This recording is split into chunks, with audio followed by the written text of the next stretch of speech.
Hey everyone, welcome to IT Skills channel. Today we're going to break down the biggest story in tech so you can stay ahead of the curve. Today we're going to drive into a major legal battle shaking up the tech industry, possibly between the two giants, AT&T and Broadcom. We're talking about contracts, software, national security risk. So buckle up, we're going to go ahead and get started on here. So you can see on the headline, AT&T is suing Broadcom, and we're going to deep get into deep dive because suing this is something you want to actually understand what is coming down with. We covered a lot of VMwares in this channel, and this is what we're going to try to get deep dive, and in the end we might be all happy as a VMware fan or former VMware user. We might be happy, we might actually get a chance to use VMware again, like for decent pricing, no more subscription maybe. That's a sneak peek preview, but let's get started. So here's the deal. AT&T is a telecommunication giant, right? Has filed a lawsuit against Broadcom, one of the biggest names in the semiconductor software industries. After Broadcom acquired VMware in November 2023, you probably know this if you're in tech, VMware is a known major player in the virtualization software, helping companies run multiple operating systems on a single server, which is super efficient. And if you're a VMware lover, you're probably watching this and you probably want to know what's going to happen. Now, AT&T, on the other hand, had a contract with VMware that allowed them to use VMware software across thousands of servers. We're talking about 8,600 servers to be exact. This software is critical for AT&T business critical mission servers. In this case, they power everything from customer service system to government contracts and even government emergency response systems like firefighters, police, paramedics, and so on. So this is extremely serious lawsuit, extremely crazy that they're actually, going at it. But let's continue. So here is where things gets complicated for us. When Broadcom bought VMware for a whopping $61 billion, they reserve the right to shake things up because you pay a lot of money for a thing like a car. If you buy a car for $60,000, you have the right to do whatever you want with that car. You can wrap it, you can do, paint protection, whatever, right? And that's what Broadcom is doing rightly.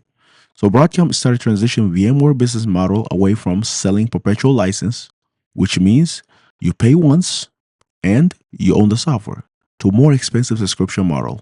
And they just didn't try this with the new customer. They wanted retroactively applied to anybody who uses their service, like VMware service, so existing customers alike, such as AT&T. As you can probably guess, here is where AT&T started talking to their lawyers, and this has probably been brewing up for a while now. So AT&T said, hold up. AT&T said we have a contract, which gave them perpetual license right and also included support that Broadcom is now threatening to cut off. AT&T switches to basically Broadcom saying we're going to cut you off unless you switch to subscription model, which is going to make Broadcom millions of dollars. This support service are vital because you don't want to use any server or subsystem nowadays without security patches, supports from the vendor in case you run into issues. That's what AT&T wants. And Broadcom saying, we're going to probably cut you off if you don't switch to subscription. They're trying to basically hold AT&T for ransom. Broadcom is basically being a bad boy right now.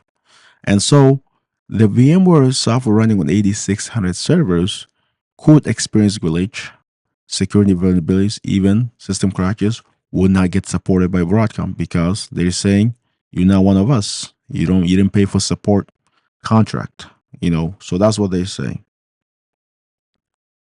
So let me bring up the whole document over here. So if you look at it even more, so this is what AT&T decided to do.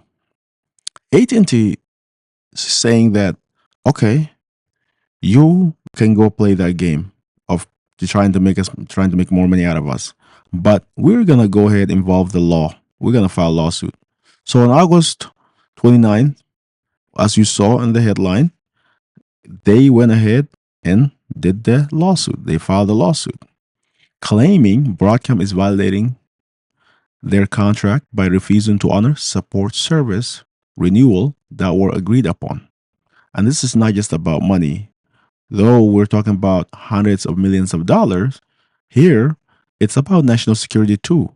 AT&T provided a compelling argument that communication service to federal, state, and local government, including emergency response system across the country, could be shut down or threatened. And nobody wants that because we all rely on 911, fire trucks, you name it, like emergency system, and you want to make sure that you have that reliable service. If the virtual machine running on those servers somehow is no longer working or AT&T can't get it to fix it, you could be, demoralized, or in this case could be affected negatively. So right now AT&T is ruining the public perception. So they're saying, to further support their claim, imagine if that communication network fails. They're trying to get the sympathy.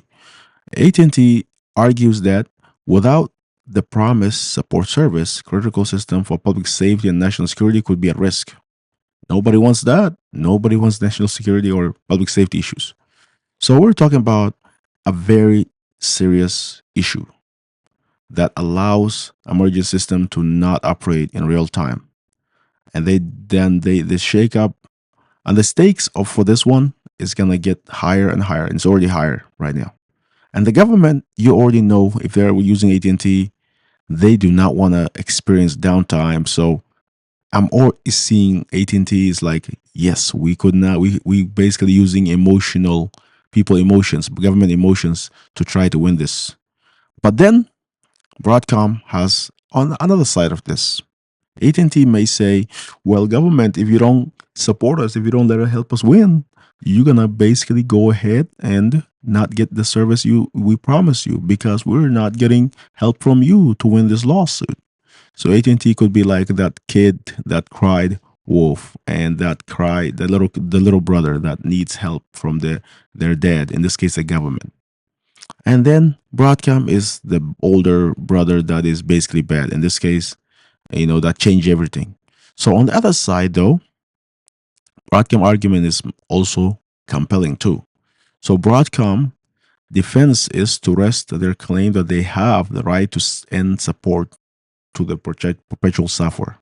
So they're saying, thanks to the changes in VMware business, they're essentially saying, we have changed VMware business model. We're no longer honoring that. We are like a customer like you. We bought a product, we pay a bunch of money, $61 billion. Now we have the right to change whatever we want, to make money out of it, to milk it, or to destroy it. So they're saying to AT&T, sorry AT&T, but we're not bound by these old rules anymore. But AT&T is not backing down because they know their big brother, the government, is going to protect them potentially. So now, this is where this fight is going to get super interesting. So, and I believe this is not just about a fight about software now. It's a broader trend in the tech world. More and more companies are pushing customer to subscription model, which typically generates more revenue for companies, while this can lead to, like, as we know, this can lead to companies making better money, consistent money, like Broadcom is doing to a lot of customers. They're making a lot more money. They can also have customers feeling trapped. So imagine the likes of Adobe's, Acrobat, or Adobe, Premiere Pro. We used to get it for perpetual. Now it's subscription. If you want to use it, one product, you pay $19 or $22, depending on what kind of, whether you're a student or a regular consumer. And that's basically what is happening. So they want basically customer to be paying for the product all the time, whether they use it once or they decided to not use it ever, pay for the monthly subscription. So in the end, Broadcom wants to basically get the most money. So now, in my honest opinion, AT&T is not the only one that's frustrated. I am frustrated myself, and I know many users are frustrated, many companies are frustrated. So Other VMware customer we know have voiced their concerns about these changes in the past couple months. We've been seeing so many news about how people abandoning, Broadcom ship, going to Nutanix, other, hypervisors. But imagine paying for software that suddenly requires you to fork up even more money and keep it running. That's what AT&T dilemma is, and that's what everybody dilemma is. The only difference is AT&T have the money to go on a court. Many people don't have that to take on a giant. So giant versus giant battle over here. Now, legally speaking, AT&T has a solid case here. Jokes aside, they argue that Broadcom can just retroactively change the terms of a deal that already agreed upon, especially when one that's critical to AT&T massive infrastructure. Let's not forget also that the original agreement said that AT&T could renew this support service for up to 3 more years at their discretion. So AT&T had something written saying that they have the right to do it. Broadcom refusal to honor those renewal rights could end up backfiring, in my opinion, especially if the judge finds that AT&T needs help, clearly stating that they have the right to support for 2026, and AT&T being linked to government, infrastructure closely. If Broadcom is found in breach of this contract, I believe the penalties could be crazily bad for Broadcom. And this is something that we have to keep watching.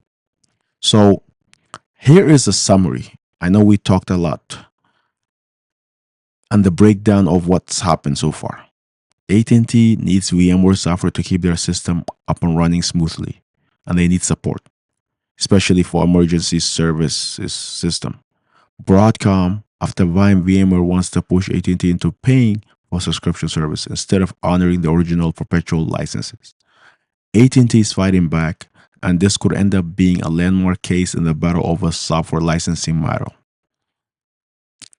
Because it basically summons up this case into a scenario where it's going to be under my scope. If a government decides to let AT&T win, we could see, that this could set up precedents to force other computers like Broadcom to think twice before they can retroactively change contract. But if Broadcom wins, oh God, hope not, we could see even more businesses pushing for subscription models across the board. We already see this start to happen with cars. You buy a car, some features are not there. The car has all the bundles and features, but you can't use it. Example, Tesla has us, with their autopilot system. They call it all the full self-driving system. Unless you pay for the full driving features, you cannot use that, even though the car is capable of doing that. It's capable of doing full self-driving.